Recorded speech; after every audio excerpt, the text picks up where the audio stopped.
ভারত সরকারের eastern zonal কালচারের উদ্যোগে এবং কাঁথি লোকসভার সাংসদ সৌমেন্দু অধিকারীর ঐকান্তিক প্রচেষ্টায় কাঁথি বীরেন্দ্র মেমোরিয়াল হলে আজ থেকে 3 দিনের নাট্য উৎসবের শুভ সূচনায় উপস্থিত ছিলেন কাঁথি লোকসভার প্রাক্তন সাংসদ শিশির অধিকারী। উপস্থিত ছিলেন কাঁথি লোকসভার সাংসদ সৌমেন্দু অধিকারী, দক্ষিণ কাঁথি বিধানসভার বিধায়ক অরূপ কুমার দাস, প্রাক্তন বিধায়ক বনশ্রী মাইতি, কাউন্সিলর তাপস দলাই, অধ্যাপক ডক্টর চন্দন মণ্ডল, পঞ্চায়েত সমিতির সভানেত্রী অর্চনা পলরার সহ অন্যান্য নাট্যপ্রেমী দর্শকবৃন্দ।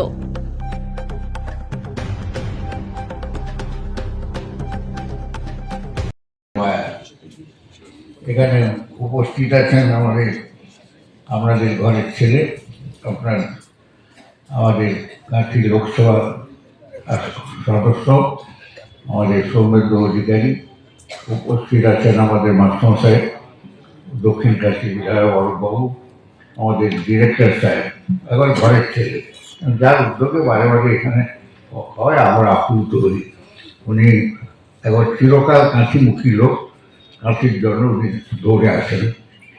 এখানে আমাদের কনসালর আছেন, প্রফেসরবাবু আছেন, আমাদের এমএলএ বনশ্রী মাইতি প্রাক্তন এমএলএ আছেন, আমাদের প্রাক্তন এমএলএ আছেন, আমাদের পঞ্চায়েত সমিতির সভাপতি আছেন।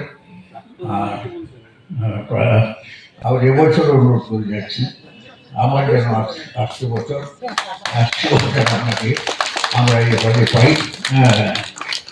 ডিসেম্বর গেছে, ক্যালেন্ডার শেষ হতে এলো, আর কয়েক ঘন্টা আছে, আর নতুন বছর আবার যাত্রা শুরু হবে।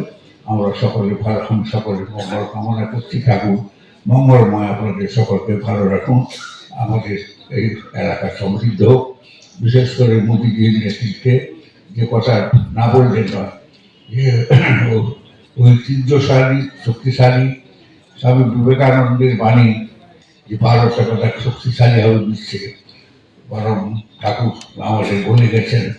সেই আজকেও আমরা প্রার্থনা করি যে বিশ্বের দরবারে একটি শক্তিশালী উচ্চ মর্যাদায় নিয়ে যাবে।